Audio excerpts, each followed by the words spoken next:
ख्वातीन के लिए मैं दरख्वास्त करता हूं मेरे गैर मुसलमान भाइयों और बहनों से, क्या ये सुनहरा मौका है? आप इस्लाम के मुताल्लिक कोई भी सवाल पूछ सकते हैं। आप चाहे तो मेरे लेक्चर पे तनकीद कर सकते हैं, मुझे कोई एतराज़ नहीं। आपको अगर कुरान मजीद में कोई गलती लगती है तो कुरान मजीद के बारे में सवाल पूछ सकते हैं। आपको लगता है इस्लाम की कोई तालीम है जो आपको लगता है कि सही नहीं है, आपका ये मौका है।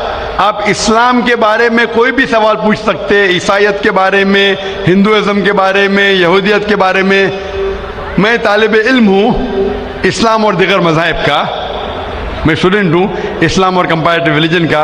यह आपका सुनहरा मौका है। आम तौर पे मजहबी तकरीर के बाद सवाल जवाब का खुला सेशन नहीं होता। ये मौका है कि मैं गैर मुसलमान भाइयों और बहनों से दरख्वास्त करता हूँ कि आप कोई भी सवाल कर सकते हैं, टॉपिक के अंदर टॉपिक के बाहर भी, मुझे कोई एतराज़ नहीं। आप चाहे तो कुरान मजीद को अटैक कर सकते हैं, इस्लाम को अटैक कर सकते हैं। मैं नौजवान हूँ लेकिन मैं ले सकता हूँ। आप कोई भी सवाल कर सकते हैं, ये आपका मौका है। आपको ऐसे मौके बार बार नहीं आएंगे। मेरी दरख्वास्त है, मुझे ऑर्गेनाइजर्स ने कहा कि अल्हम्दुलिल्लाह कई गए मुसलमान इस फंक्शन में आने वाले। आप बिना झिझक कोई भी सवाल पूछ सकते, चाहे तनकीदी भी हो तो भी चलेगा, मुझे कोई एतराज़ नहीं। आप कोई भी सवाल पूछ सकते हैं। मैं गैर मुसलमान भाइयों और बहनों से दरख्वास्त करता हूं कि आप माइक की तरफ आइए और आप कोई भी सवाल पूछ सकते हैं। सबसे पहले हम चलते हैं माइक नंबर 1 पर। वहां अगर कोई गैर मुस्लिम भाई है और उनके जहन में कोई सवाल है तो वो सवाल कर सकते हैं माइक नंबर 1 से। आदाब। आदाब। अस्सलाम वालेकुम। वालेकुम सलाम। मेरा नाम विजय कुमार बुत्रा, मैं किशनगंज का निवासी हूँ एंड यहाँ पर एक मेरी रेजिन की इंडस्ट्री है। By profession I am an entrepreneur. माशाल्लाह। ऐसा है, आपके विषय में मैंने आपकी तकरीरें काफ़ी टीवी पर भी देखी है, पीस टीवी पर कलकत्ते में, और हमने ऐसा पाया है कि आप इस्लाम के अलावा हिंदू शास्त्रों में भी आपकी बहुत बड़ी आस्था और बहुत बड़ी रुचि रखते हैं। मेरे में ये जानने की उत्सुकता है कि आपकी ये उत्सुकता हिंदू शास्त्र के प्रति कब आई और क्यों आई, इसके विषय में मुझे आपसे थोड़ा जवाब। भाई साहब का सवाल है कि उन्होंने मुझे टीवी पे कलकत्ता में कई बार देखा है और ये जाना है कि इस्लाम के अलावा मैं दीगर मज़ाहिब के बारे में बात करता हूँ और हिंदू धार्मिक किताबों के बारे में भी मैं इल्म रखता हूँ। तो ये पूछना चाहते ये ख्वाहिश कब आई और कैसे आई। मैं जब मेरा मेडिकल कॉलेज में था तो मैं मुतासिर हुआ एक शख्स जिनका नाम था शेख अहमद दीदार। वो साउथ अफ्रीका के थे और वो इस्लाम और ईसाई मज़हब पे महारत रखते थे। जब उनकी तकरीर सुना तो मैं उनसे मुतासिर हुआ और मैंने कुरान और बाइबल का अल्हम्दुलिल्लाह इल्म हासिल किया। तो सबसे पहले मैंने इल्म हासिल किया बाइबल के बारे में, इस्लाम और ईसाईयत के बारे में। और जब मैं उनसे मिला उन्होंने कहा कि इस्लाम और ईसाईयत पे कई लोग तकरीर कर चुके और कई किताबें लिख चुके, लेकिन हिंदू मज़हब और इस्लाम के बारे में वो चंद किताबें हैं। उन्होंने दरख्वास्त की कि बेटा ईसाईयत के अलावा दिगर मज़ाहिब के बारे में आप मुताल्ला कीजिए और उनको भी पैगाम पहुँचाइए। और जब कुरान मजीद की मैंने आयत पढ़ी, कुरान मजीद में अल्लाह ताला ईश्वर कहते हैं सूरह अल इमरान में सूरह नंबर 3 आयत नंबर 64 में, तालौ इला कलिमतिन सवाइन बैना बैनकुम, आओ हम उस बात की तरफ जो आप और हम में यकसा है। सबसे पहली बात क्या है? अल्लाह नाबुदा इल्लल्लाह, कि हम सिर्फ एक ईश्वर की इबादत करें। वला नुश्रिका भी शैअ, कि हम आपस में किसी को शरीक न करें। वला यत्तखिज़ बादुन बादन अरबाबन मिनल्लाह, कि हम आपस में किसी को रब न कहे। फ़इन तवल्लो, अगर वो ना माने, फ़क़ुलू अशहदु बिअन्ना मुस्लिमून, आप शहादत दो कि आप मुस्लिम हैं। तो जब मैंने कुरान मजीद की आयत पढ़ी जिसमें लिखा है कि जब भी आप गैरों से बात करते हैं तो उस बात की तरफ आओ जो उनमें और हम में यकसा है, और मजहबी किताब में यकसानियत भी है, डिफरेंसेस भी है। तो मैं कहता हूं कि कम से कम यकसानियत के ऊपर तो हम अमल करें, जो डिफरेंसेस है वो कल डिस्कस करेंगे। डिफरेंसेस तो है, मैं ये नहीं कहता डिफरेंसेस नहीं है, लेकिन जो यकसानियत है, जो आपकी किताब, धार्मिक किताब और हमारी किताब में यकसा है, तो कम से कम उसके ऊपर तो अमल करें। तो ये सोच लेके शेख दीदार से मुतासिर होके और कुरान मजीद की आयत सूरा नंबर 3 आयत नंबर 64 जब मैं मेडिकल कॉलेज में था, मैंने शुरू किया ये मेरा मिशन।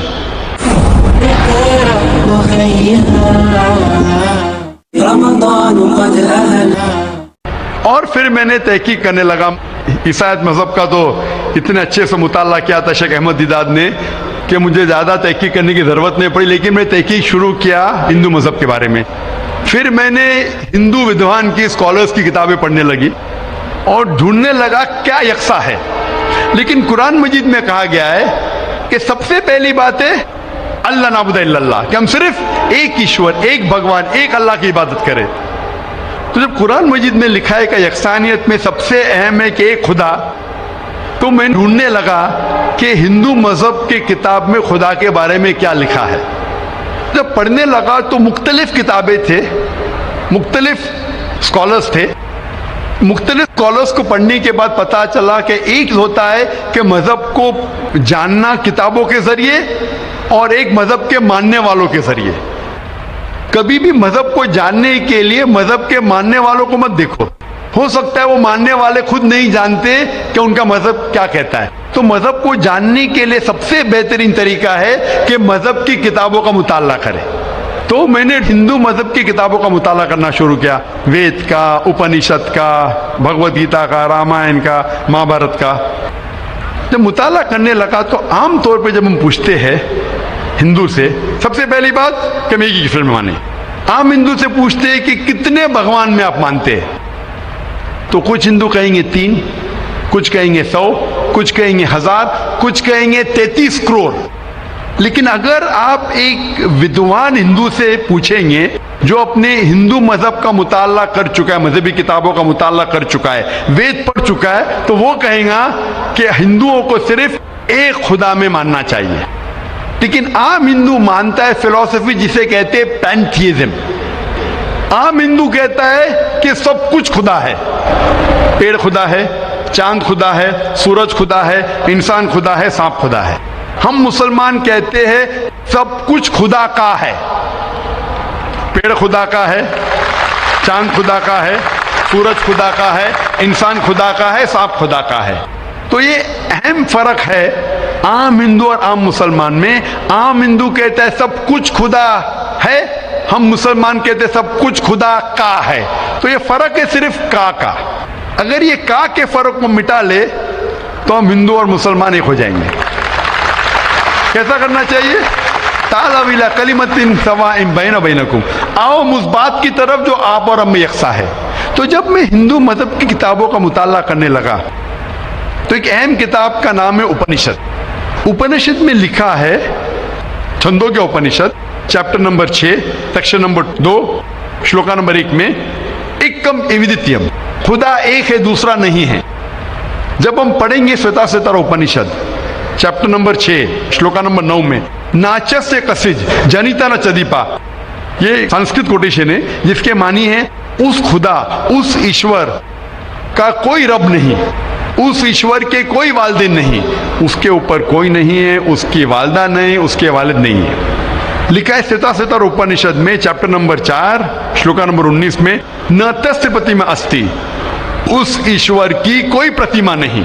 प्रतिमा संस्कृत में होता है अक्स, photograph, painting, picture, idol, statue, sculpture. न तस्य प्रतिमा अस्ति, उस ईश्वर की कोई प्रतिमा नहीं, कोई अक्स नहीं, कोई पिक्चर नहीं, कोई फोटोग्राफ नहीं, कोई पेंटिंग नहीं, कोई आइडल नहीं, कोई स्कल्पचर नहीं, कोई स्टैच्यू नहीं। और ये आप आगे पढ़ेंगे, ये वही चीज लिखा हुआ है यजुर्वेद में। वेद हिंदू मजहब की सबसे ऊंची किताब है। यजुर्वेद में लिखा है चैप्टर नंबर 32 श्लोका नंबर 3 में, न तस्य प्रतिमा अस्ति, उस ईश्वर की कोई प्रतिमा नहीं, कोई अक्स नहीं, कोई फोटोग्राफ नहीं, कोई पेंटिंग नहीं, कोई पिक्चर नहीं, कोई स्टैच्यू नहीं, कोई आइडल नहीं, कोई स्कल्पचर नहीं। तो जब आप हिंदू मजहब की किताबों का मुताला करते पता चलता है हिंदू मजहबी किताब में भी लिखा है खुदा एक है, उस खुदा का कोई अक्स नहीं। और ब्राह्म सूत्र जो हिंदुइज्म का है वो एकम ब्राह्म द्योत्या नास्ते नैना नास्ते किंचन। भगवान एक ही है, दूसरा नहीं है, नहीं है, नहीं है, जरा भी नहीं है। There is only one god, not a second one, not at all, not at all, not in the least bit. तो इस जरिए से मेरा मुताला शुरू हुआ। सबसे पहले तहकीक करने लगा मैं कि हिंदू मजहब की किताब में ईश्वर का क्या जिक्र है, भगवान का क्या जिक्र है। और पता चला जिस तरीके से कुरान मजिद में लिखा है खुदा एक है, वही लिखा है हिंदू मजहबी किताब में। जिस तरीके कुरान में लिखा है उसका कोई अक्स नहीं, वही लिखा है हिंदू मजहब में। जिस तरीके से कुरान मजिद में लिखा है ना वो किसी से जना है ना किसी को जनता है, वही चीज लिखी हिंदू मजहबी किताब में। तो मैंने कहा जो यकसा है तो इसके ऊपर अमल क्यों ना करे। तो इस तरीके से मेरी तहकीक शुरू हुई और आस्ते आस्ते तहकीक के बाद पता चला कि हिंदू मजहब में भी लिखा हुआ है कि अवतार आने वाले हैं। अवतार लोग समझते हैं कि भगवान एक इंसान का रूप लेता है, ये एक मानी है, लेकिन सही मानी है औ संस्कृत में मतलब भगवान खुद नहीं, भगवान किसी को भेजता है। तो अवतार के सही मानी है जैसे हम कहते हैं पैगंबर। तो भगवान ने, ईश्वर ने कई पैगंबर भेजे और आखिरी पैगंबर का जिक्र हिंदू मजहबी किताब में है, कई किताबों में है, वेद में है, उपनिषद में है। कई मिसाल दूंगा एक, कल्कि पुराना में लिखा है कि आखिरी जो अवतार आने वाले आखिरी पैगंबर वो कल्कि अवतार है। उनके वालिद का नाम है विष्णु यास। विष्णु मतलब खुदा, यास मतलब नौकर, खुदा का नौकर। अरबी में करेंगे तो हो जाता है अब्दुल्ला, जो नाम था मोहम्मद सल्लल्लाहु अलैहि वसल्लम के वालिद का। उसके वालिदा का नाम है सुमति, मतलब शांति, अमन। अरबी में हो जाता है आमिना, जो मोहम्मद सल्लल्लाहु अलैहि वसल्लम के वालिदा का नाम था। इसमें लिखा है कि इन्हें वही आएंगी एक केव में, एक गारे में, जो मोहम्मद सल्लल्लाहु अलैहि वसल्लम गारे हिरा में आई थी। उन्हें वही आएंगी रात के वक्त। वो बाद में जाएंगे नॉर्थवर्ड और फिर वापस आएंगे। मोहम्मद सल्लल्लाहु अलैहि वसल्लम ने हिजरत की थी, मदीना की तरफ वापस आए। उनके 4 करीब दोस्त होंगे, इसमें 4 खुलफा राशिदीन है। इस तरीके से डिटेल में लिखा गया है आखिरी पैगंबर, जो आखिरी अवतार जो आने वाले मोहम्मद सल्लल्लाहु अलैहि वसल्लम। तो मैं कहता हूँ हिंदुओं से कि आप अपनी हिंदू किताब का मुताला कीजिए और हम हिंदू और मुसलमान एक हो जाएंगे। तो इस तरीके से मेरी तहकीक शुरू हुई और मैं दुनिया भर में कोशिश करता हूँ अमन का पैगाम लोगों तक पहुँचाए। या भाई साहब, आपने जो उपनिषदों का वर्णन किया उसके साथ में एक लाइन और जोड़ता हूँ, जहाँ पर यही लिखा हुआ है कि ईश्वर एक ही है। वो हमारी श्रीमद् भगवद गीता है, जिसे हम श्रीमद् भगवान की वाणी या ईश्वर की वाणी कहते हैं। उसके चैप्टर नंबर 18 श्लोक नंबर 66 में है, अनन्या सर्व धर्मान परित्यज्यम मामे कम शरणम प्रजा अहम त्वाम सर्व पापेभ्यो मोक्षयिष्यामि मा शुचा। उसमें भी एक ही ईश्वर की ओर इंगित किया गया। तो आप जो कह रहे हैं एकदम सही और एकदम यथार्थ है कि हमारे हिंदू में एक ही ईश्वर की है, बाकी रूप हमने अनेक मान दिया है। ये एक आस्था का विषय हो जाता है, साकार रूप निराकार रूप वो अलग है, लेकिन ईश्वर को हमारे यहाँ भी आपने एकदम ठीक फरमाया है। गीता भी हमारी यही कहती है। धन्यवाद आपका बहुत बहुत। जज़ाकल्लाह शुक्र।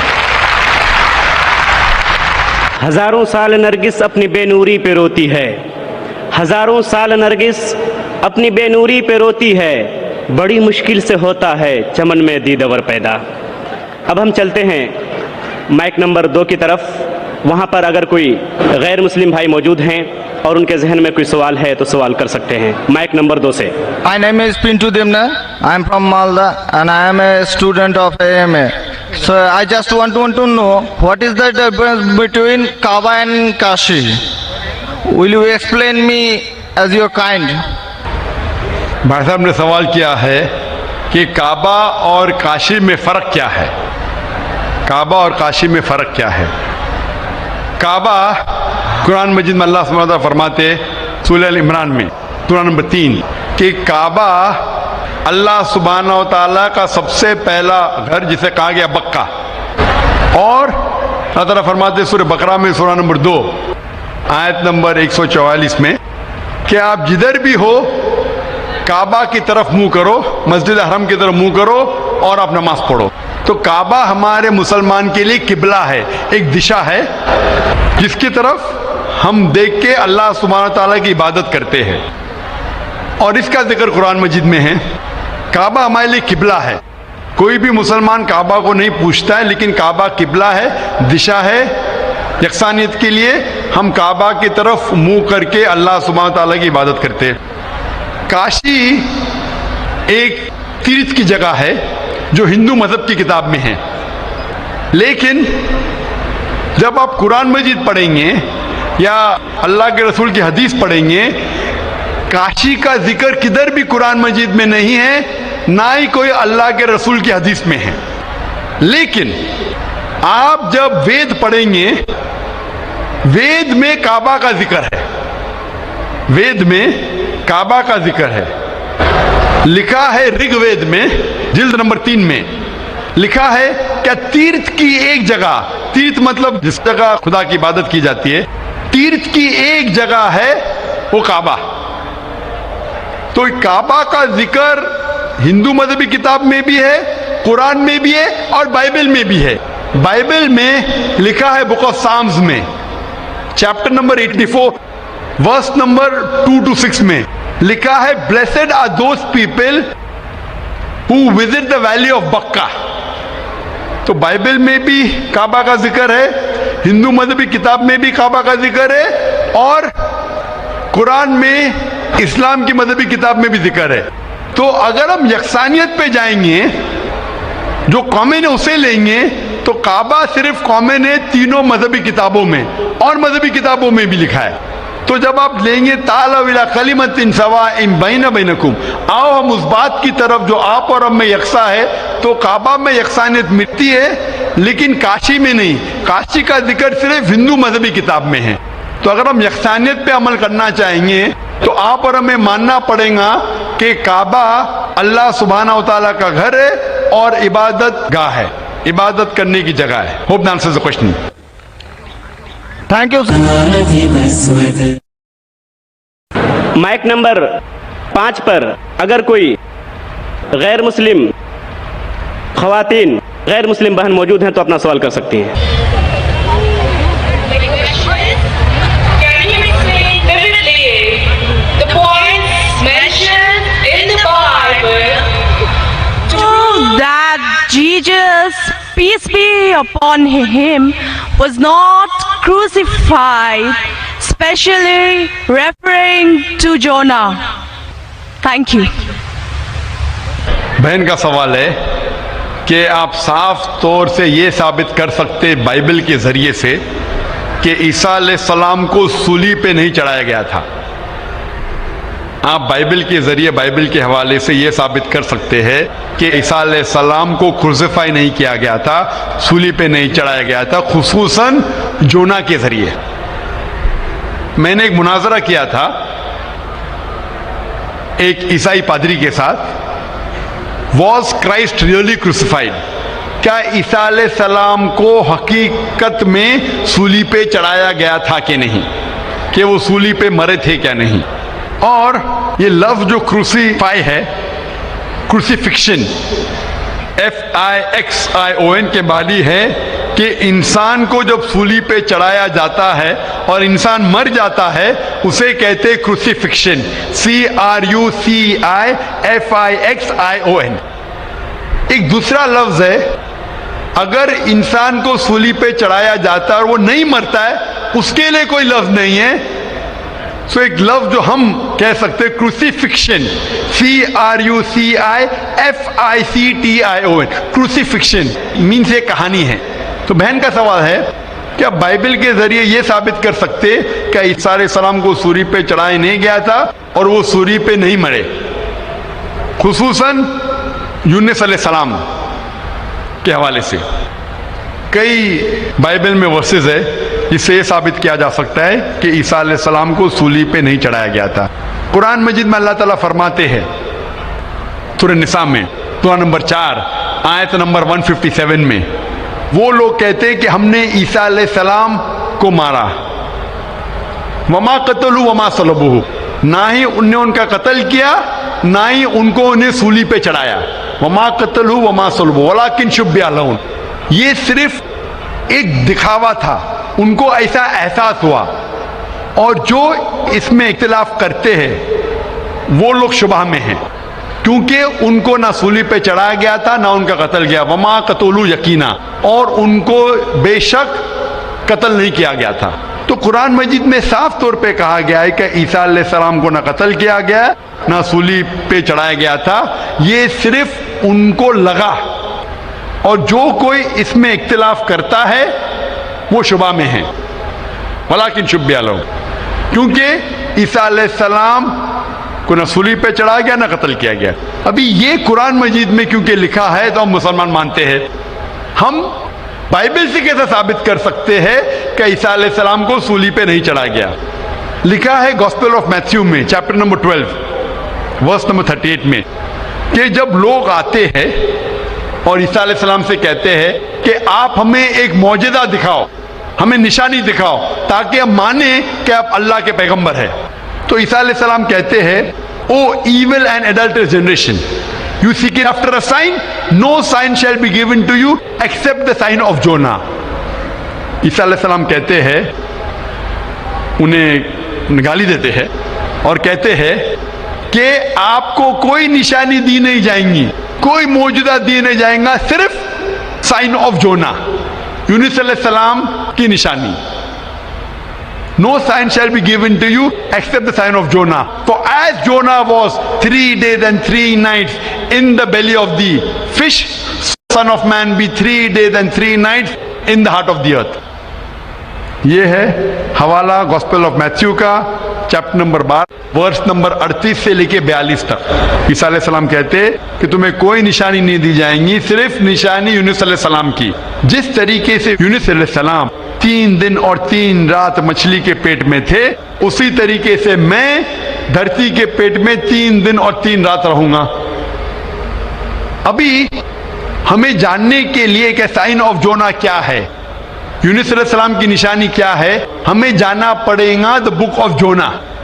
एक बाइबल में किताब है जिसका नाम है जोना यूनुस अलैहिस्सलाम। ये किताब सिर्फ 2 पेज की है, ये बहुत छोटी किताब है बाइबल में। इस किताब की शुरुआत में लिखा है कि अल्लाह सुब्हाना व तआला ने अपने पैगंबर यूनुस अलैहिस्सलाम को कहा था कि अपना पैगाम पहुंचाओ, आप जाके पैगाम पहुंचाओ निनेवा के लोग की तरफ। यूनुस अलैहिस्सलाम बाइबल के मुताबिक कहते हैं वो डरते हैं कि ये लोग क्या पैगाम समझ पाएंगे, इसीलिए निनेवा जाने के बदले वो एक कश्ती में सवार होते जोपा की तरफ। और उस वक्त एक सुपरस्टिशन था, सुपरस्टिशन मतलब अंधविश्वास था कि अगर कोई अपने मालिक का कहना नहीं मानता और मालिक की नाफरमानी करता है तो एक स्टॉर्म आ जाता है, सी में, दरिया में एक स्टॉर्म आता है। तो स्टॉर्म आने की वजह से लोग कहते हैं कि हम में से किसी एक ने अपने मालिक की बात नहीं मानी। ये सब लिखा है बाइबल में बुक ऑफ जोना में। यूनुस अलैहिस्सलाम क्योंकि अल्लाह सुब्हानहू तआला के पैगंबर थे, बाइबल में लिखा है कि उन्होंने बात मान ली और कहा कि मैं अपनी मालिक का कहना नहीं मान रहा हूं और निनेवा के बदले जोपा जा रहा हूं, तो मेरी वजह से ये स्टॉर्म आया। स्टॉर्म को क्या कहेंगे दरिया में? स्टॉर्म, तूफान। तूफान, ये तूफान दरिया में क्यों आ रहा है? कि तूफान यूनुस अलैहिस्सलाम कहते कि मेरी वजह से आ रहा है, क्योंकि मैं मेरे मालिक की बात नहीं मान रहा हूं। और उस वक्त ये अंधविश्वास था, सुपरस्टिशन था कि जो मालिक की बात नहीं मानेगा उसको दरिया में फेंकेंगे तो तूफान खत्म हो जाएगा। तो यूनुस अलैहिस्सलाम कहते कि मेरी गलती है, मुझे फेंको। तो क्या करते लोग? यूनुस अलैहिस्सलाम को पकड़ के दरिया में फेंकते हैं।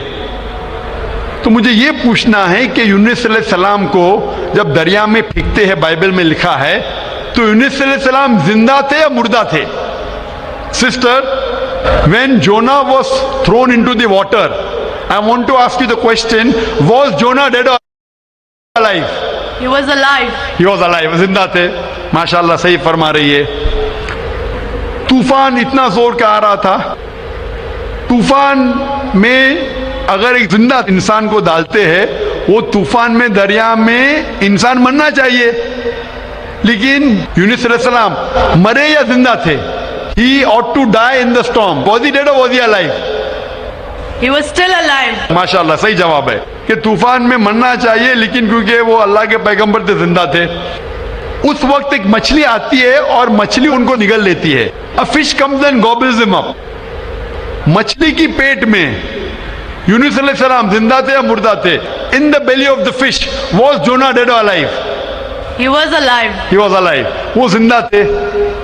मछली के पेट में 3 दिन मछली यूनुस अलैहिस्सलाम को पेट में लेके बाइबल के मुताबिक वो घूमती है, सारे समुंदर घूमती है 3 दिन तक। मछली की पेट में सफोकेशन, ना बराबर से इंसान सांस ले सकता है, ना जी सकता है। इंसान को मरना चाहिए या जीना चाहिए?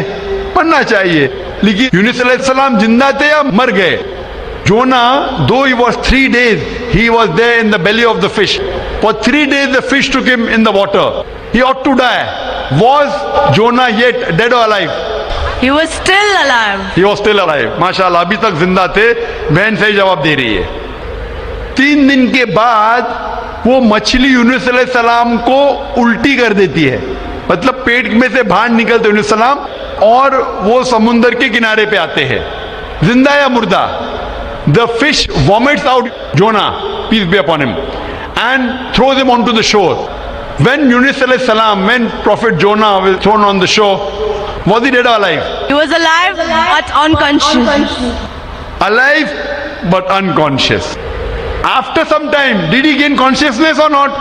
Yes, he did. Fine. Finally, he was conscious and alive, Alive. na? Alive. Fine. Alive. So alive, alive, alive, alive.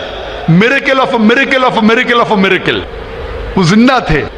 एक जिंदा आदमी को दरिया में जब फेंकते, मरना चाहिए, नहीं मरते हैं, जिंदा रहते, मौजज़ा। तूफान में मरना चाहिए, नहीं मरते, जिंदा रहते, मौजज़ा। मछली आके निगल लेती है, मरना चाहिए, जिंदा रहते, मौजज़ा।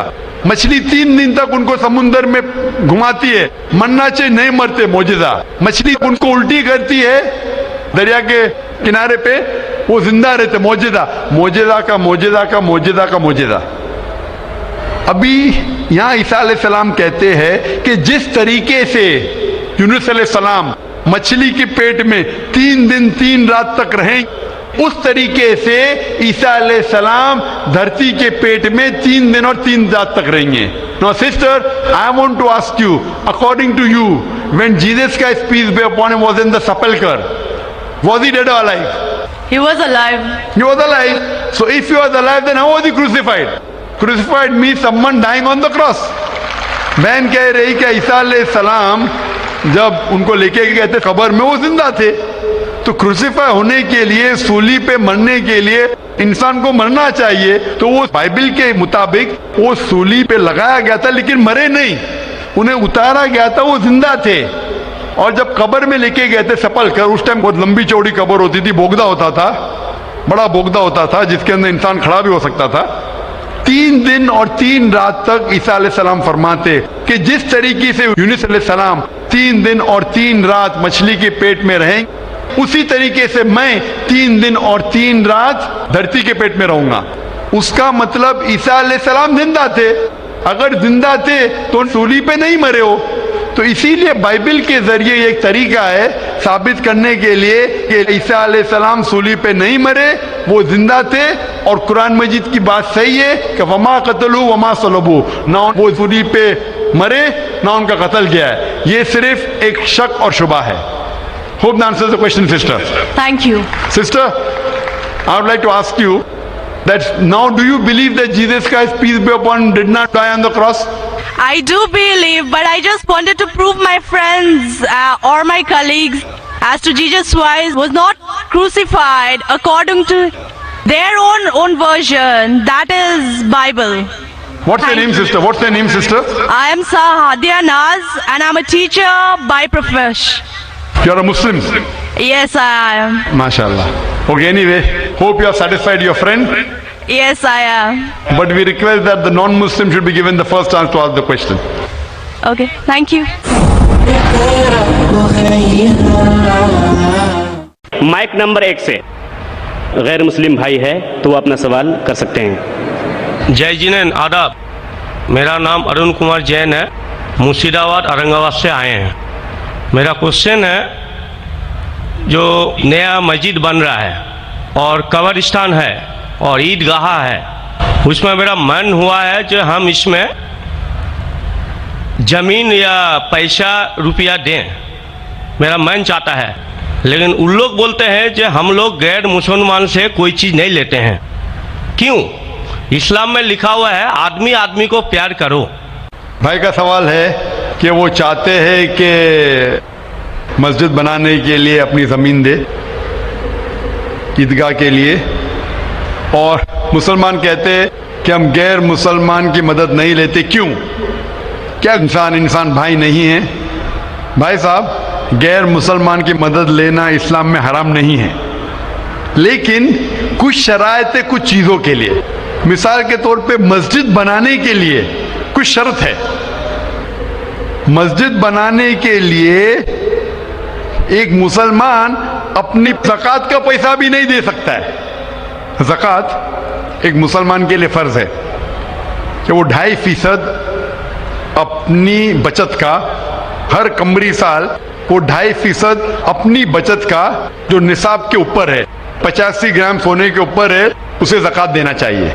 और ज़कात की कई शराइत है कि फ़ुक़ारा को देना चाहिए, गरीब को देना चाहिए, मसाकिन को, मुअल्ला और फुतुल क़ुलूब, गारिमून जो कर्जदार है, वगैरह वगैरह, इब्न सबील। लेकिन इसके अंदर ये मुसलमान अपनी ज़कात का पैसा मस्जिद के लिए नहीं दे सकता है, क्योंकि मस्जिद एक मुसलमान का फ़र्ज है कि वो अपने पैसे से बनाए, और ज़कात का पैसा भी इसमें इस्तेमाल नहीं हो सकता है, अपने बाकी पैसे से बनाए। ज़कात का पैसा की कैटेगरी लिखी गई है सूरह तौबा में, सूरा नंबर 9 आयत नंबर 60 में, कि ये 8 कैटेगरी को आप ज़कात का पैसा दे सकते हैं, मस्जिद बनाने के लिए नहीं, क्योंकि मस्जिद एक फर्ज है। मुसलमान खुद अपने पैसे से, ना कि ज़कात से, अपने बाकी पैसे से जो सदका हो या बाकी पैसे से, ना कि जो गरीबों के लिए जो पैसा महफूज है, जो 8 कैटेगरी है उसके लिए महफूज है, वो पैसे में से आप मस्जिद बनाने के लिए दे सकते हैं। ये एक शर्त है। उसी तरीके से शर्त है कुरान मजीद की कि मस्जिद की देखभाल सिर्फ वो लोग करना चाहिए जो इस पे ईमान लाते हैं, जो इस बात में मानते हैं, जो ईमान लाते हैं और जो मानते और अपने अच्छे अपने पैसे से। तो अगर कोई गैर मुसलमान अगर इस पे ईमान नहीं लाता है तो मस्जिद के लिए इस्तेमाल नहीं किया जा सकता है। मिसाल के तौर पे मैं कहूँगा कि यहाँ कई जगह है अपने हिंदुस्तान में जिसे कहा जाता है कैंटोनमेंट एरिया। तो कैंटोनमेंट एरिया मतलब वो एरिया जहाँ सिर्फ मिलिट्री के लोग जा सकते हैं। आम हिंदुस्तानी, मैं हिंदुस्तान का नागरिक हूँ, मैं ये नहीं कह सकता कि मैं हिंदुस्तान का नागरिक हूँ इसीलिए मुझे कैंटोनमेंट एरिया में जाने दो। वो रूल है। कैंटोनमेंट एरिया में जाने के लिए फर्ज है क्या वो लोग जो अपनी पूरी जिंदगी देते हैं देश की हिफाजत करने के लिए, वो लोग को इजाजत है। आम आदमी कैंटोनमेंट एरिया में नहीं जा सकता है, ये उसूल है देश का। उसी तरीके से जो लोग ईमान लाते हैं मजहब पे और ज़कात के अलावा अपनी बाकी आमदनी के पैसे से मस्जिद बना सकते हैं। तो इसीलिए क्योंकि आप ईमान नहीं लेके आए तो मस्जिद बनाने के लिए आपके पैसे का इस्तेमाल नहीं हो सकता है। लेकिन बाकी खैरात क्या अलग बात है।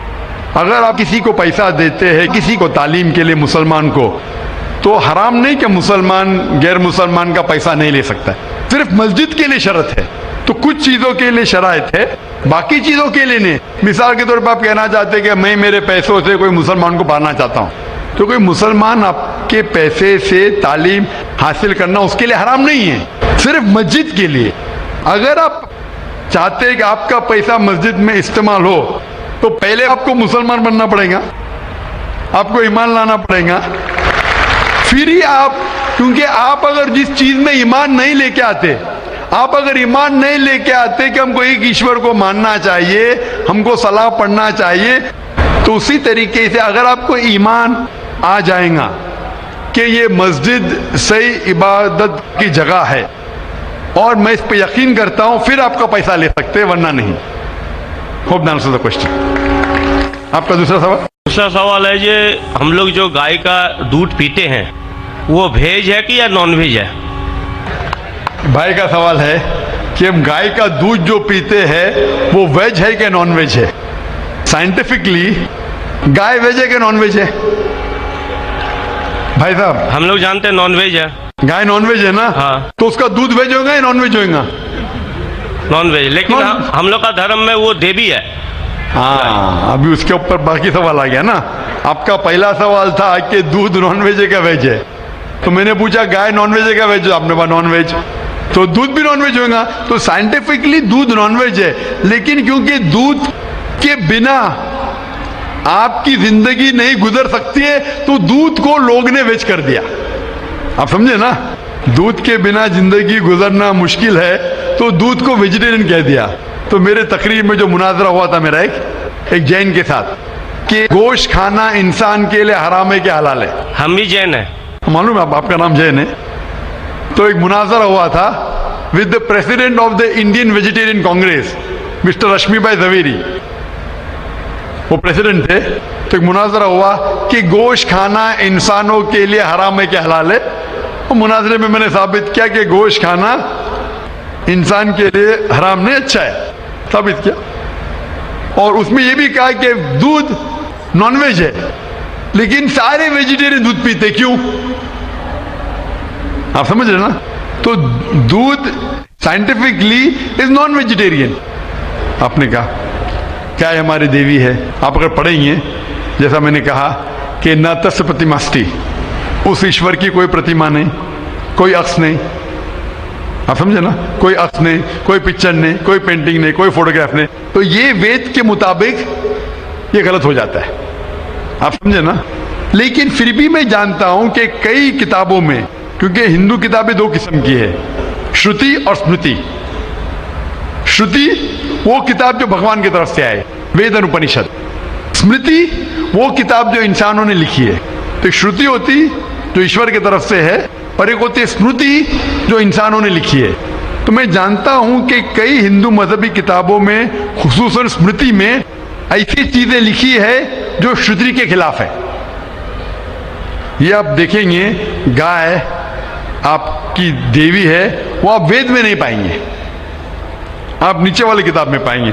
तो जब भी कोई ऊंची या नीचे किताब में टकराव हो तो हमें मानना चाहिए ऊंची किताब। कुरान इस्लाम की सबसे ऊंची किताब है। कुरान से कोई भी किताब टकराई तो हमें कुरान में मानना चाहिए, उस किताब में नहीं। आप समझे ना? तो इसी तरीके से अगर आप वेद में पढ़ेंगे, वेद में लिखा है कि खुदा का कोई अक्स नहीं, तो अगर वो मानेंगे तो हमें मानना पड़ेगा कि खुदा का कोई रूप नहीं। तो ये कहना कि गाय देवी है, ये कई पंडित कहते हैं कि हम जानते हैं कि खुदा एक है, हम जानते हैं ईश्वर एक है, लेकिन हमें कंसंट्रेशन के लिए हमें बहुत बार मूर्ति का सहारा लेना पड़ता है। पंडित लोग से मैं बात करता हूं कि आपकी किताबों में साफ लिखा है कि भगवान एक है, ना उसका कोई अक्स है, ना कोई मूर्ति है, ना कोई पेंटिंग है, ना कोई पिक्चर है। तो वो कहते हैं हम मानते हैं ये बात पे, लेकिन क्या कंसंट्रेट करने के लिए पहले शुरुआत में हमें अक्स की जरूरत होती है, एक मूर्ति की। जब हम हायर कॉन्शियसनेस पे पहुंच जाते उस वक्त हमें जरूरत नहीं पड़ती। तो मैं उनसे कहता हूं मुसलमान हायर कॉन्शियसनेस पे पहुंच गए, हमें कोई अक्स की जरूरत नहीं, हम ईश्वर को डायरेक्ट मानते हैं, डायरेक्ट इबादत करते हैं। तो इसी तरीके से कभी भी टकराव होता है मजहबी किताबों के अंदर तो ऊंची किताब को मानना चाहिए नीची किताब के बनिस्बत। तो ऊंची किताब में लिखा है कि ईश्वर का कोई अक्स नहीं है, आप समझे ना? फिर भी आप देखेंगे लोग अपनी मजहबी किताब को नहीं मानते। तो मेरा यही कहना है लोगों से, चाहे मुसलमान हो, जैसा मैंने कहा कि कुरान को समझ के पढ़ो, मैं कहता हूं हिंदुओं से कि आप भी वेद को समझ के पढ़ो। मैं कहता हूं इंडियन गवर्नमेंट से कि संस्कृत कम से कम हिंदुओं के लिए फर्ज करो, तो हिंदू कम से कम संस्कृत पढ़ सकेंगे, अपने मजहब के करीब आएंगे और हिंदू मुस्लिम भी करीब हो जाएंगे। क्योंकि संस्कृत पढ़ेंगे तो आपको पता चलेगा कि आपकी किताब में क्या लिखा है। तो कोई भी पंडित आपको घुमाएगा नहीं, फिर पंडित घुमाएगा तो बोलेंगे तो हवाला दो कोई है। आप समझे ना? बहुत से हिंदू मेरे जो सुनते मुझे अपने पंडित से पूछते गए मुसलमान है जो ऐसा करता है, तो बोलते अरे अरे वो मुसलमान को सुनो मत। अरे क्यों नहीं सुनो भाई? मैं अगर हवाला गलत दे रहा हूं तो आप आगे पूछ सकते मुझे कि आपने जो हवाला दिया वेद का गलत है। मैं इंसान हूं, गलती कर सकता हूं, आप समझे ना। तो मैं कहता हूं हिंदुओं से कि आप संस्कृत जानो, अपनी वेद पढ़ो, ताला विला कलिमतिन सवाइन बैना बैनकुम। आओ हम उस बात की तरफ जो आप और हम यकसा है, यकसानियत की तरफ आएंगे तो हिंदू मुसलमान एक हो जाएंगे। Hope the answer the question. हैं माइक नंबर 2 की तरफ, वहां पर अगर कोई गैर मुस्लिम भाई मौजूद हैं और उनके जहन में कोई सवाल है तो सवाल कर सकते हैं। माइक नंबर 2 से। जी, मेरा नाम राजेंद्र प्रसाद शाह है। मैं अररिया जिला के कुरसाकाटा गांव का रहने वाला हूं और मैं धर्म से अगर पूछिए तो मैं न हिंदू हूं न मुसलमान हूं, मैं आनंद मार्गी हूं। मैं भागवत धर्म को मानता हूं। इसलिए आजन मेरे मन में एक शंका है, जहां गीता कहती है धर्मस्य स्थापनार्थाय संभवामि जुगे जुगे, और मुसलमानों से सुनता हूं तो मोहम्मद इज द लास्ट पैगंबर। मेरा शक है कि परमात्मा अल्लाह की सृष्टि इनफिनाइट वेब्स में चल रहे हैं, तो इनफिनाइट समस्याएं आगे आएंगी। तो हुआ मोहम्मद द लास्ट पैगंबर। अगर ये सही है तो गीता का यह, कृष्ण का यह घोषणा संभवामि जुगे जुगे क्या गलत है? भाई साहब ने एक अच्छा सवाल पूछा है। उन्होंने हवाले था भगवत गीता का, जिसमें कृष्ण कहते हैं, उन्होंने कहा संस्कृत में तर्जुमा नहीं किया। श्री कृष्ण कहते हैं कि जब भी इस धरती पे जुल्म होगा तो उस वक्त भगवान एक पैगंबर को भेजेंगे और हर दौर में एक पैगंबर आएगा। संभवान युग योगे, हर युग में आएगा। तो भाई का सवाल है, क्या कृष्ण गलत है? आप मुसलमान क्यों कहते हैं कि मोहम्मद सल्लल्लाहु अलैहि वसल्लम आखिरी पैगंबर है? भाई साहब, सबसे पहले हम कहते हैं मोहम्मद सल्लल्लाहु अलैहि वसल्लम आखिरी पैगंबर है क्योंकि ये कहा गया कुरान मजीद में सूरे आज़ाब में, सूरा नंबर 33 आयत नंबर 40 में कहा गया, मा काना मोहम्मदुन अबा अहदिम मिन रिजालिकुम वलाकिन रसूलुल्लाह व खातिमुन नबीय्यीन व काना अल्लाहु बिकुल्लि शैइन अलीमा। कि मोहम्मद सल्लल्लाहु अलैहि वसल्लम आप लोगों में से किसी के वालिद नहीं हैं, लेकिन खातिमुन नबीय्यीन है, आखिरी नबी है। क्योंकि कुरान मजीद में कहा गया है कि मोहम्मद सल्लल्लाहु अलैहि वसल्लम आखिरी नबी है, हम इस पे यकीन रखते हैं। जहां तक कि आपने कहा श्री कृष्ण, मैं श्री कृष्ण की बात को मानता हूं कि जब भी इस धरती पे गलत काम होंगे उस वक्त खुदा एक पैगंबर को भेजते और हर दौर में एक पैगंबर भेजेंगे। बिल्कुल गलत नहीं है, आपको समझने में गलती हुई। क्योंकि जब आप पढ़ेंगे भगवत गीता को कहा गया है कि ये वेद का निचोड़ है, it is the nectar of the Veda, Veda का निचोड़ है।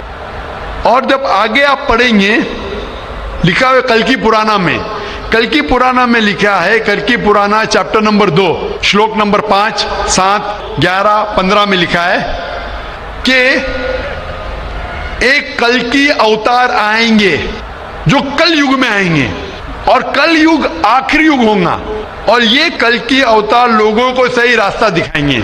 और ये कल्कि अवतार के वालिद का नाम है विष्णु यास, मतलब भगवान का नौकर, अरबी में अब्दुल्ला, जो नाम थे मोहम्मद सल्लल्लाहु अलैहि वसल्लम के वालिद का। उनके वालिदा का नाम होगा सुमति, सुमति मतलब अमन, शांति। अरबी में होगा आमिना, जो नाम था मोहम्मद सल्लल्लाहु अलैहि वसल्लम के वालिदा का नाम। वो पैदा होंगे अमन के शहर में जो है मक्का। वो पैदा होंगे ऐसे खानदान में जो उस शहर के चीफ होंगे। हम जानते हैं मोहम्मद सल्लल्लाहु अलैहि वसल्लम कुरैश खानदान में पैदा हुए। उनके 4 करीब दोस्त होंगे। हम जानते हो 4 खुलफा राशिदीन हैं, हजरत अबू बकर, हजरत उमर, हजरत उस्मान, हजरत अली रज़ियल्लाहु अन्हु। अल्लाह सुब्हानहू व तआला की रहमत सब पे हो। उनको सबसे पहली वही मिलेंगी एक गार में, एक केव में। हम जानते हैं मोहम्मद सल्लल्लाहु अलैहि वसल्लम को सबसे पहले वही मिली गारे हिला में। उनको रात के वक्त सबसे पहले वही आएगी। वो he will migrate northwards and come back. और मोहम्मद सल्लल्लाहु अलैहि वसल्लम मदीना में हिजरत की और फिर से वापस मक्का लौटे। ये सारी निशानियां जो लिखी है कल के अवतार के बारे में, वो हूबहू उतरती है मोहम्मद सल्लल्लाहु अलैहि वसल्लम पे। हर युग में एक अवतार आएगा, आखिरी युग होगा कल युग। ये कलयुग है भाई साहब, ये कलयुग है। और कलयुग के आखिरी अवतार है कल के अवतार, जिसका नाम कुरान मजीद में लिखा गया है मोहम्मद सल्लल्लाहु अलैहि वसल्लम। तो ये जो आपकी भगवत गीता में लिखा है, मेरे हिसाब से सही लिखा हुआ है कि हर युग में एक अवतार आएगा, और आखिरी युग है लिखा हुआ है कल की पुराना में, वो कल युग है। और कल युग के अवतार है कल की अवतार। तो आप सबको जोड़ेंगे तो पता लगता है कि आपके वेद में भी कई निशानी है मोहम्मद सल्लल्लाहु अलैहि वसल्लम की, कई बार मोहम्मद सल्लल्लाहु अलैहि वसल्लम का जिक्र है। कम से कम 100 हवाले तो मैं दे सकता हूं जिसमें मोहम्मद सल्लल्लाहु अलैहि वसल्लम का जिक्र है। अगर आप पढ़ेंगे भविष्य पुराना पर्व 3 खंड 3 अध्याय 3 श्लोकास 5 से 8, उसमें कहा गया है कि मोहम्मद सल्लल्लाहु अलैहि वसल्लम आएंगे और वो एक फॉरेनर रहेंगे और वो डेजर्ट से आएंगे। लिखा है भविष्य पुराना में पर्व 3 खंड 3 अध्याय 3 श्लोका 10 से 27 में मोहम्मद सल्लल्लाहु अलैहि वसल्लम का जिक्र है। अगर आप पढ़ेंगे कुंटप सुक्तास अथर्ववेद किताब नंबर 20 चैप्टर नंबर 127 श्लोक नंबर 1 से 14, उसमें मोहम्मद सल्लल्लाहु अलैहि वसल्लम का जिक्र है। मोहम्मद सल्लल्लाहु अलैहि वसल्लम का जिक्र कई जगह वेद के अंदर है, कई जगह पुराना में है। तो अगर आप भगवत गीता को लेते हैं, पुराना को लेते हैं, कल की पुराना को लेते हैं और एक मानते हैं, तो सारे ये श्लोका कह रहे हैं कि आखिरी पैगंबर आने वाले मोहम्मद सल्लल्लाहु अलैहि वसल्लम हैं और हमें मोहम्मद सल्लल्लाहु अलैहि वसल्लम मानना चाहिए। भाई साहब जी भगवत गीता मानते हैं आप? देखिए, मैं मानता किसी को नहीं हूँ। मैं तर्क के बौद्धिक स्तर पर जो मेरा लॉजिक एक्सेप्ट करता है उसी को मैं मानता हूँ। लेकिन आपने भगवत गीता का हवाला दिए क्या? नहीं, मानने का मतलब वो आंख बंद कर मानना, मैं आंख खोल कर मानता हूँ। तो आंख खोल के आप मानते क्या नहीं भगवत गीता को? बिल्कुल मानता हूँ। जो मानने तो भगवत लायक गीता में लिखा है जो आने वाले आखिरी अवतार, जो पुराना कल की पुराना में लिखा हुआ है कल के अवतार, उसमें मानते हैं आप? ये पुराण की बात नहीं कर सकूंगा क्योंकि कुरान की बात नहीं, पुराना कल की पुराना कुरान में मैं कर रहा हूँ क्योंकि हाँ। पुराण के बारे में पुराणकार का जो कहना है कि अष्टादश व्यासस वचनम दुए पापाय पर पीड़नम पुण्याय पर हितनम। इसी तरह का है कि 18 पुराण का उद्देश्य है कि दूसरे को कष्ट देना पाप है और दूसरे का भलाई करना पुण्य है। मैंने कब बोला कि दूसरे को कष्ट दो और दूसरे के भलाई मत करो? मैं कह रहा हूँ इस आधार पर मैं कुरान में लिखे लगा दूसरे को कष्ट दो, कुरान में भी लिखे दूसरे को कष्ट मत दो, कुरान में भी लिखे दूसरे की मदद करो। तो इसके ऊपर बहस नहीं हो रही है, बहस हो रही है कल की पुराना पे, कल के अवतार पे। आप आखिरी पैगंबर में मानते हैं कि नहीं, ये मैं पूछ रहा हूँ। मुझे कल की पुराण का अध्ययन नहीं है, कल की पुराण का अध्ययन नहीं है डॉक्टर साहब, मुझे कल की पुराण का अध्ययन नहीं है। तो आप अगर बुद्धि के ऊपर आप मानते हैं तो मेरी ये आपसे इल्तिजा रहेंगी कि कल की पुराना पढ़ो और ये जांच पड़ताल करो कि कल के अवतार कौन है और कल के अवतार की तहकीक करो। आप इंशाअल्लाह मोहम्मद सल्लल्लाहु अलैहि वसल्लम में मानेंगे। तो मेरी आपसे इल्तिजा है कि आप इस पे तहकीक करो कि आखिरी अवतार कौन है और इंशाअल्लाह आपको हिदायत देंगे अल्लाह ताला। डॉक्टर साहब, एक रिक्वेस्ट है आपसे, मेरे एक भाई को दूसरा सवाल पूछने के लिए दिया, एक छोटा सा सवाल पूछ सकता हूँ? पूछिए। एक छोटा, वेरी वेरी वेरी। कीजिए। मुसलमान लोगों को जब कोई हिंदू मिलता है तो बोलते हैं उसका आदाब अर्ज, लेकिन किसी मुसलमान को बोलते हैं अस्सलाम वालेकुम। मुझे लगता है कि एक मुसलमान हिंदू और मुसलमान के बीच भेदभाव करता है। कृपया आप स्पष्ट कीजिए इसको। भाई साहब का सवाल है कि अगर कोई मुसलमान हिंदू से मिलता है तो आदाब अर्ज करता है, अगर कोई मुसलमान से मिलता है तो अस्सलाम वालेकुम कहता है, तो हिंदू मुसलमान में भेदभाव क्यों? भाई साहब, हिंदू मुसलमान में भेदभाव तो रहेगा, मैं आपके सवाल का जवाब दूंगा, क्योंकि हिंदू हिंदू है, मुस्लिम मुस्लिम है, लेकिन एक दूसरे का साथ देना चाहिए और एक दूसरे को समझना चाहिए। पहले भाई साहब जिसने सवाल किया था उन्होंने मुझे आदाब कहा तो मैंने उनसे कहा अस्सलाम वालेकुम, कहा कि नहीं? जी जी जी, कहा ना। हिंदू ने मुझसे क्या कहा, आदाब कहा कि नहीं? मैंने उनसे सलाम कहा कि नहीं? जी मैं गौर किया था। गौर किया, माशाअल्लाह। लेकिन तो गौर किया तो कहा क्यों नहीं कि आपने ऐसा नहीं कहा? वो हिंदू भाई ने मुझे आदाब कहा। डॉक्टर साहब, जी हाँ, you are not only one Musliman. I see lakhs of Musliman, but this quality find only in you. only in me, माशाअल्लाह। Only in you. भाई साहब कह रहे कि वो खुद मुसलमान को जानते, सिर्फ मुझ में देखा कि मैंने सलाम कहा। जी। इसकी वजह ये है क्योंकि उलमा में इख्तिलाफ है कि आप गैर मुसलमान को सलाम कर सकते हैं क्या नहीं। पहला ये जान ले अस्सलामु अलैकुम की मानी क्या है। अस्सलामु अलैकुम की मानी है कि आप पे सलामती हो। अस्सलामु अलैकुम व रहमतुल्लाहि व बरकातुहू, आप पे सलामत रहे, रहमत रहे और बरकत रहे ना। इसमें इख्तिलाफ है मुसलमानों में, मुसलमान उलमा में, कि आप गैर मुसलमान को सलाम कर सकते क्या नहीं, गैर मुसलमान के सलाम का जवाब दे सकते, इसमें इख्तिलाफ है। क्योंकि एक हदीस है जिसमें अल्लाह के रसूल फरमाते हैं, क्योंकि एक हदीस है जिसके अंदर यहूद लोग मुसलमान को कहते अस्सलाम वालेकुम। अस्सलाम वालेकुम का मानी आप पे मौत हो, साम के मानी मौत, अस्सलाम वालेकुम आप पे मौत हो। तो अल्लाह के रसूल ने फरमाया आपको अलैकुम उन पे भी। तो ये हदीस है, सही हदीस है। यहूद लोग कहते थे मुसलमान को छेड़ने के लिए अस्सलाम वालेकुम आप पे मौत हो, तो अल्लाह के रसूल ने फरमाया आपको अलैकुम आप पे भी हो। तो इसकी वजह से इख्तिलाफ, और कई हदीसें हैं, मैं ज्यादा बहस में नहीं जाना चाहूंगा, लेकिन यह कहना चाहूंगा कि कुछ उलमा ये भी कहते हैं कि आप अस्सलाम वालेकुम कह सकते, क्योंकि कुरान मजीद की एक आयत है सूरह निसा में, सूरह नंबर 4 आयत नंबर 86 इसमें कहा है, अगर कोई आपको ग्रीट करता है, अगर कोई ग्रीट करता है तो आप और बेहतरीन तरीके से ग्रीट करो। अगर कोई आपको ग्रीट करता है और बेहतरीन तरीके से ग्रीट करो, या कम से कम उतना। तो अगर कोई अस्सलाम वालेकुम कहता है, मुझे कहना चाहिए वालेकुम अस्सलाम व रहमतुल्लाह।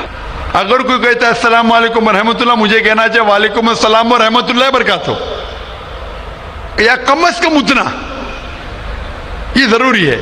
तो इसीलिए अगर कोई मुसलमान मुझसे आदाब करे तो आदाब से बेहतर क्या है, अस्सलाम वालेकुम।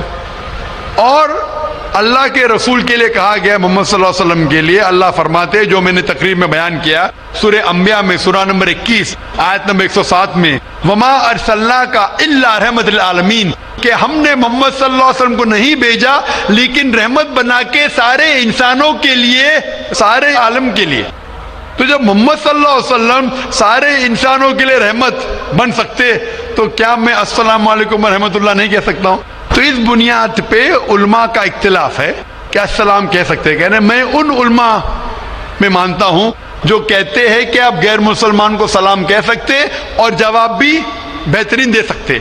इसीलिए जब भाई साहब ने कहा अदब, तो मैंने कहा अस्सलाम वालेकुम, मेरे हिसाब से अस्सलाम वालेकुम और बेहतर है, आदाब से बेहतर है अस्सलाम वालेकुम, कि आप पे सलामती हो, रहमत हो और बरकत हो। तो भाई साहब मेरे नजदीक गैर मुसलमान के लिए सलामती चाहना अच्छी चीज है, और इसीलिए मैं आपके लिए सलामत चाहता हूं भाई साहब। भाई साहब ये lot of thanks to you sir. मैं सलामत चाहता हूं, और लेकिन सिर्फ मुंह से नहीं, मैं चाहता हूं अमल से आप सलामती पाओ। इसीलिए मैं कहता हूं कि तहकीक करो कल के अवतार के बारे में, आखिरी पैगंबर के बारे में, मोहम्मद सल्लल्लाहु अलैहि वसल्लम के बारे में, तो आपको सलामती इस दुनिया में रहेंगे और आखिरत में भी इंशाअल्लाह।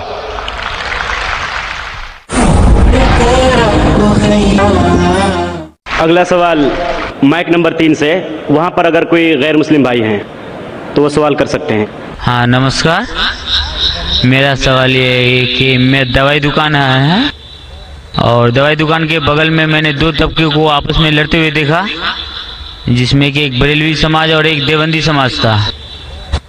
तो बरेलवी कहते हैं कि देवबंदी लोग सही नहीं है और बरेलवी सही है, तो इसका बुनियाद क्या है, जड़ क्या है, मुझे उसकी जानकारी चाहिए। सवाल थोड़ा डिफिकल्ट है। भाई साहब ने कोई डिफिकल्ट सवाल कहा है, लेकिन जवाब बहुत आसान है। सवाल डिफिकल्ट है लेकिन जवाब आसान है, जिसके कारण आपका विरोध भी हुआ। मैं विरोध करो क्या नहीं, मैं इंशाल्लाह उसके ऊपर आऊंगा, आपके दूसरे सवाल पे भी आऊंगा। पहले सवाल का जवाब दूं, फिर दूसरे सवाल पे आऊंगा इंशाल्लाह।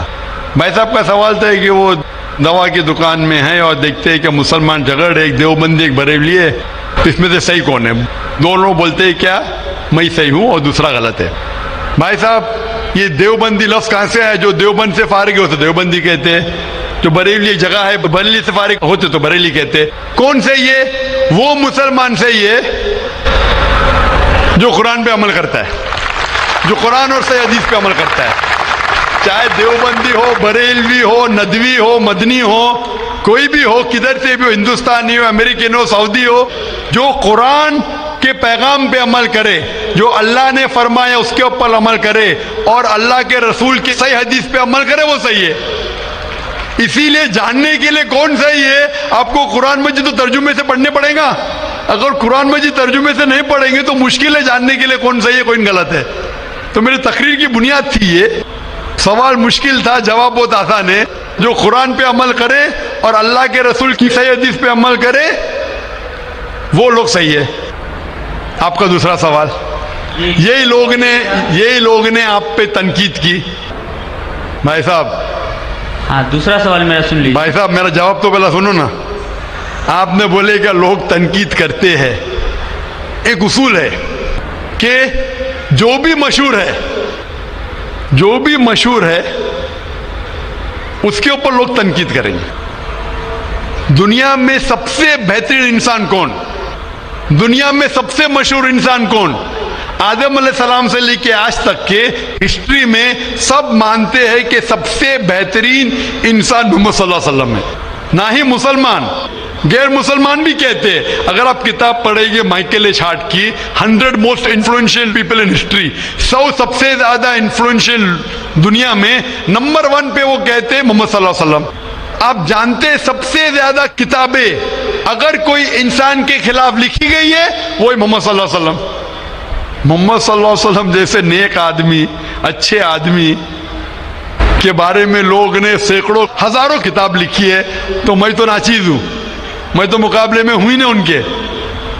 और लोग खिलाफ कब लिखते?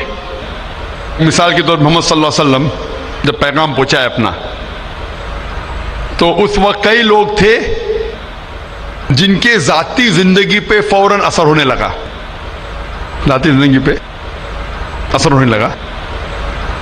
कुछ लोग की जिंदगी सुधर गई, इन लोग तो माशाअल्लाह ईमान लेके आए। कुछ लोग का जो कर रहे थे उनका नुकसान होने लगा। जो लोग कुरान की बात नहीं मान रहे थे उनका नुकसान होने लगा। तो जो लोग का नुकसान होने लगा वो लोग खिलाफ बात करने लगे।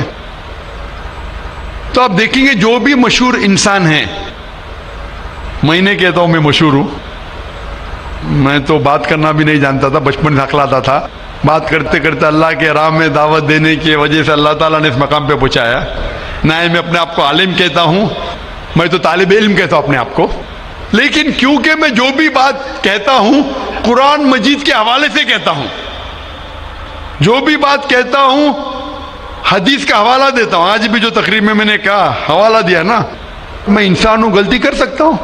गलत है तो आप आके बोल सकते हैं। जाकिर भाई, आपने जो हवाला दिया सूरह कमर का सूरा नंबर 54 आयत नंबर 17, 22, 32, 40 में नहीं लिखा है वलक़द यस्सरनल कुरान ज़िक्र फ़हल मिन मुद्दकिर, आके बोलो। तो मैं इंसान हूं, गलती कर सकता हूं। अगर कुछ गलत कहता हूं इसीलिए सवाल जवाब का सेशन होता है।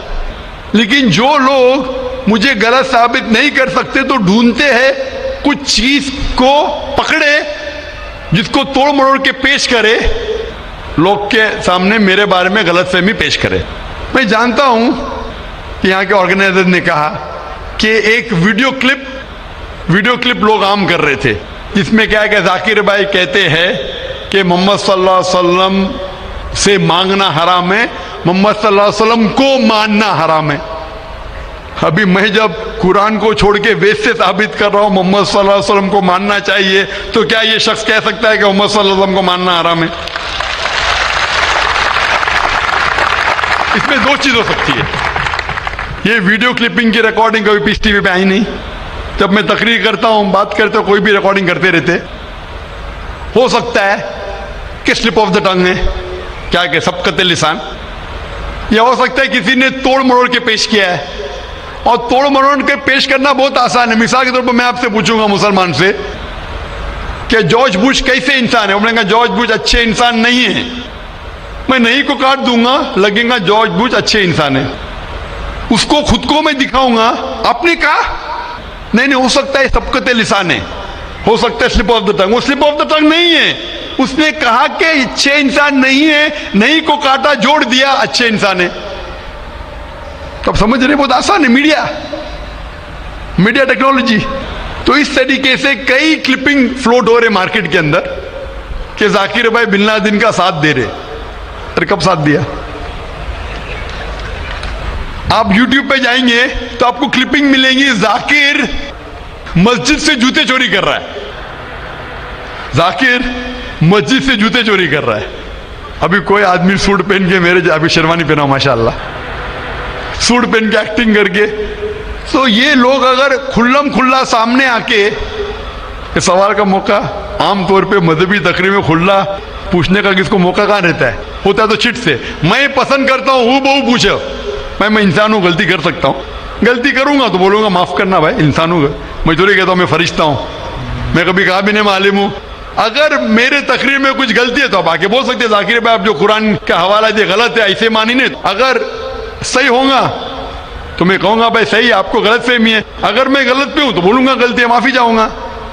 लेकिन ये वीडियो क्लिपिंग तोड़ मरोड़ करके पेश करना, उसी तरीके से मोहम्मद सल्लल्लाहु अलैहि वसल्लम के खिलाफ हजारों किताबें हैं, हजारों किताबें हैं उनके खिलाफ। तो मैं कोशिश कर रहा हूं कि अल्लाह सुब्हान ताला का पैगाम पेश करूं, लोगों को कुरान के करीब लेके आऊं, सही हदीस के करीब लेके आऊं। जो लोग चाहते हैं कि इंसान कुरान के करीब ना आए, सही हदीस के करीब नहीं आए, तो वो लोग ऐसे हरकत कर रहे हैं।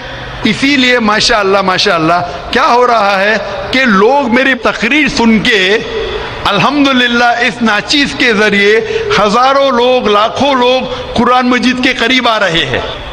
वो लोग जिनको पसंद नहीं है कि मुसलमान कुरान के और करीब आए, सही हदीस के करीब आए, वो लोग को परेशानी हो रही है और वो लोग तोड़ मरोड़ के पेश कर रहे मीडिया में।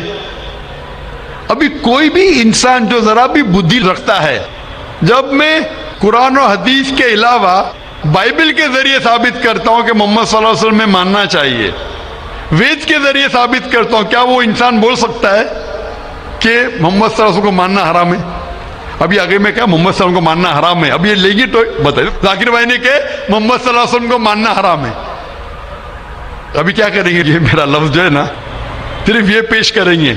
मिसाल के तौर पे कुरान में लिखा हुआ है कि नमाज मत पढ़ो, कुरान की आयत है, कुरान की आयत है सूरह निसा में, सूरह नंबर 4 आयत नंबर 43 में, कि नमाज मत पढ़ो। पूरी आयत है नमाज मत पढ़ो नशे की हालत में, नमाज मत पढ़ो नशे की हालत में। तो उस तरीके से अगर मैं जवाब दे रहा हूं, अभी ये क्लिपिंग लेंगे, देखो जाकिर ने कहा कि मोहम्मद सल्लल्लाहु अलैहि वसल्लम में मानना हराम है, क्या कॉन्टेक्स्ट में? अगर मैं आपके सवाल का जवाब दे रहा हूं और आपके सवाल को दोहराता हूं कि मोहम्मद सल्लल्लाहु अलैहि वसल्लम को मानना हराम है, दोहराता हूं, तो वो लेके बताएंगे देखो जाकिर ने कहा कि मोहम्मद सल्लल्लाहु अलैहि वसल्लम को मानना हराम है। तो ऐसी चीजें करना बहुत आसान है। मेरा मकसद है कि लोगों को अल्लाह के करीब लेके आए, अल्लाह के रसूल के पैगाम के करीब लेके आए और लोगों को अल्हम्दुलिल्लाह सही रास्ते पे लेके आए, ताकि वो निजात पाएंगे दुनिया और आखिरत में। Hope that answers the question. भाई साहब और कोई सवाल है आपका? जी दूसरा सवाल है मेरा। तीसरा नहीं दूसरा। तीसरा भाई साहब। ठीक है। ये तीसरा सवाल है कि बरेली समाज के लोग सुबह सवेरे के टाइम में या नबी सलाम का पढ़ते हैं और असर के वक्त, जबकि देवबंदी समाज में ऐसा नहीं होता है। वो लोग इस्लाम का प्रचार करते हैं, वो लोग ये या नबी सलाम का नहीं करते हैं, कारण? भाई साहब का सवाल है कि कुछ लोग या नबी सलाम अलैकुम कहते हैं, कुछ लोग नहीं कहते हैं, क्या कारण है? जैसा मैंने कहा भाई साहब, आपके सारे सवाल का एक जवाब दे दो, आसान जवाब, कि जो कुरान से मिलता है वो सही है, जो कुरान से टकराता है वो गलत है। तो जो भी अगर आपको सवाल पूछे, भाई साहब पूछो भाई कुरान का कौन सा हवाला है, आपका सवाल है कुरान की कौन सी आयत में कहा गया है या हदीस का कौन सा हवाला है, आसान। आपको एक मास्टर की देता हूं, मास्टर की समझे भाई साहब, मास्टर की, सारे ताले को खोलने वाली चाबी, मास्टर की। कोई भी कुछ बोले, कुल हाथू बुरहानकुम इन कुंतुम सादिकीन, कुरान की आयत है। आप अपना सबूत पेश करो अगर आप सच्चे हो, तो अगर कोई भी मुसलमान कुछ कहे तो बोलो सबूत क्या है, कुरान से पेश करो, कुरान से है तो सही हदीस से पेश करो, हदीस सही है कहते हैं कि करो, अगर सही हदीस से मिलता है, कुरान से मिलता है तो सही है। तो कोई भी कुछ भी सवाल करे उनसे पूछो, कुल हाथु बुरहानकुम, आप अपना सबूत पेश करो, बुरहान पेश करो अगर आप सच्चे। भाई साहब मैं आपसे सवाल पूछना चाहता हूँ, आपने इतने सवाल पूछे मुझे, हाँ आपने क्या इस्लाम का मुताला किया है? नहीं किया है। आप इतने सवाल इस्लाम के बारे में क्यों पूछ रहे? जी, बगल में मुस्लिम का दुकान है तो जानकारी मिलते रहता है। हाँ, तो मुस्लिम की दुकान बगल में है, बगल के मुस्लिम ने आपको भेजा होगा ये पूछने के लिए? नहीं, गलत बात है। गलत बात है, आप खुद पूछना चाहते हैं। जी। तो भाई साहब आप इतनी तहकीक कर रहे, बरेलवी देवबंदी, बहस चल रहा था ना। भाई साहब आप कुरान को तर्जुमे से क्यों नहीं पढ़ते? वो बात नहीं, आज बहस चल रहा था दो ही गुट में। बिल्कुल सही। तो मैं चुपचाप सुन रहा था। हाँ, तो अभी आप और मैंने सोचा आपसे आके क्वेश्चन पूछूंगा, तो जवाब मिल गया आपको ना कि कुरान मजीद सबसे बेहतरीन किताब है, जानने के लिए क्या हक है क्या गलत है, समझे अपना।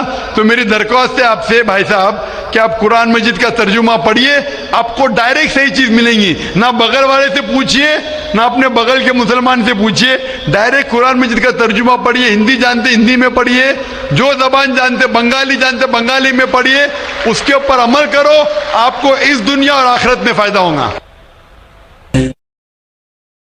हजरात, सबसे पहले मैं आपको आदाब अर्ज करना चाहूँगा और किशनगंज की धरती पे आप जो पधारे हैं, तशरीफ़ लाए हैं, इसके लिए मैं आपको तहे दिल से धन्यवाद देना चाहता हूँ। मेरा नाम जितेंद्र है और मैं पीस टीवी बराबर देखता हूँ और बराबर आपकी तकरीर मैंने सुनी है, लेकिन सवाल करने का आज मौका मुझे मिला है। मुझे तो यूँ लग रहा था कि इन सवालों के जलजले में मैं कहीं अपना असली सवाल न भूल जाऊँ, मगर खुदा का शुक्र है मुझे अपना सवाल याद है और बखूबी याद है। मैं आपसे गुजारिश करूंगा, आपने अभी कई बातों में हिंदू और मुसलमान को एक करने की कोशिश की, मैं इसे बहुत अच्छी बात कहूंगा, बहुत आपने, मैं सराहूंगा इस बात को। लेकिन मेरा एक सवाल है, ज़हनी सवाल है ये कि हमारे, मैं जैन हूं वैसे, broadly we are Hindu, so there is a question कि हम हिंदुओं में किसी को परेशान करना या किसी की हत्या करना मने गलत कहा गया है, ये मजहब इसकी इजाज़त नहीं देता। और जहाँ तक इस्लाम से मेरा ताल्लुक है और इस्लाम की मुझे जो तालीम है और जानकारी है, उनके अनुसार बेगुनाहों का कत्ल इस्लाम में भी वर्जित है। इस्लाम कहीं भी किसी भी सूरत में बेगुनाहों को कत्ल करने की इजाज़त नहीं देता। अगर आप मेरे सवाल का बखूबी और मेरे जहन में जचने वाला सवाल है ये जवाब दे दें तो मैं भी आपका मुरीद बन जाऊंगा। यूं तो मुरीद हूं ही, लेकिन फिर मुरीद बन जाऊंगा कि इंसानों को सबसे ऊंची श्रेणी में रखा गया है जहां तक मैं जानता हूं। और मैं जब करीब अपने कई मुसलमान इंटेलेक्चुअल्स दोस्तों से सवाल करता हूं कि सब कुछ मिलता है मगर आप बलि क्यों देते हैं, आप वध क्यों करते हैं, तो उन्होंने कहा कि ये चीजें मुसलमानों को इस्तेमाल के लिए दी गई है। मैं इस पे क्लियरिफिकेशन चाहूंगा साहब का, आपका क्लियरिफिकेशन चाहूंगा, मैं इस सवाल का जवाब चाहूंगा आपसे। वालेकुम अस्सलाम भाई साहब, आप पे सलामती हो। मैंने सवाल किया है कि वो पीस टीवी माशाल्लाह काफ़ी वक्त से देख रहे और वो कहते हैं कि हर मज़हब में कहा गया है कि कत्ल करना, इंसान की जान लेना गलत है, हराम है। हिंदू मज़हब में कहा गया है और इस्लाम में भी जैसे उनकी जानकारी सही है कि बेगुनाह का कत्ल करना हराम है। ये पूछते हैं कि बलि कहाँ तक सही है। बलि का मतलब मैं आपसे पूछना चाहता हूँ कि आप ये पूछना चाहते, मतलब जैसे हम लोग कुर्बानी के टाइम में, मेरा यही सवाल है, जाती सवाल यही है मेरा। अगर इस सवाल का जवाब देंगे तो मैं तो आपका मुरीद हूँ, लेकिन फिर से और पक्का मुरीद बन जाऊंगा। भाई साहब ने कहा कि आप लोग कुर्बानी क्यों देते हैं, और ये कुर्बानी का जो सवाल है कि हम ईद उल ज़ुहा बकरी ईद में कुर्बानी क्यों देते हैं। कुरान मजीद में अल्लाह ताला फरमाते हैं सूरह हज में सूरह नंबर 22 में कि ना ही गोश्त ना ही खून अल्लाह को जाता है। अल्लाह को ना खून की ज़रूरत ना गोश्त की ज़रूरत।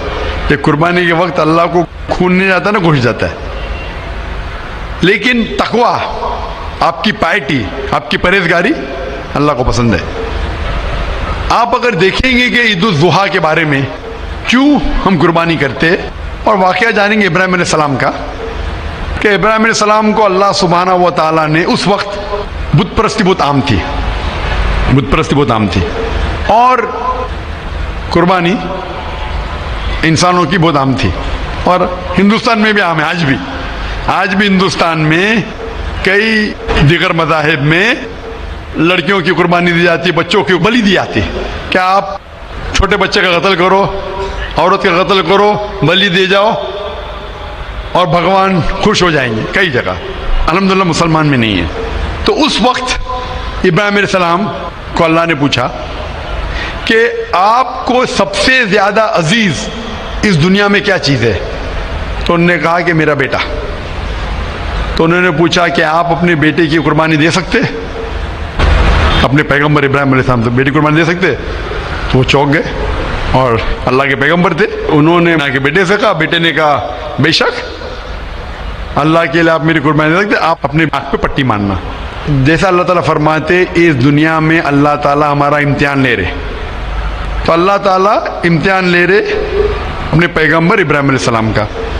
अल्लाह ताला ये भी जानते कि इब्राहिम अलैहिस्सलाम जवाब क्या देंगे, तो इब्राहिम अलैहिस्सलाम अपने आँख पे पट्टी मारते, और जिस तरीके से हुक्म आता है अपने बेटे की कुर्बानी देने जाते, उस वक्त ही एक भेड़, गोट या शीप आ जाता है और उस शीप की कुर्बानी हो जाती है। तो उस चीज को याद रखने के लिए आज भी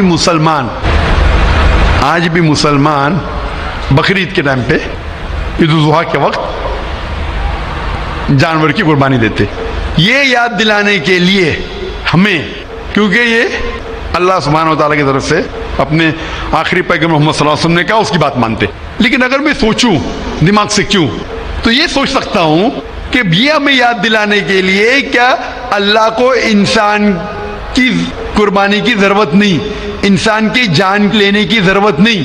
तो जो आज दुनिया भर में आज भी हो रहा है कि बच्चों को कत्ल किया जा रहा है, औरतों का कत्ल किया जा रहा है, बल्कि ये बिल्कुल गलत है। और दोनों में आप देखेंगे फर्क। अगर कोई दूसरे मजहब में, हिंदू मजहब लो या दीगर मजहब लो, अगर कोई जानवर की बलि चढ़ाई जाती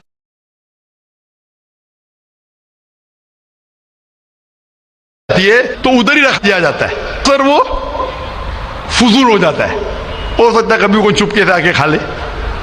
इस्लाम में जब कुर्बानी दी जाती है ईद उल जुहा के टाइम पे, सबसे पहले जो मैं कह रहा हूं कि मेरी मंतिक ये समझ सकती है कि हमें ये याद दिला रहे कि इंसानों की बलि चढ़ाना हराम है।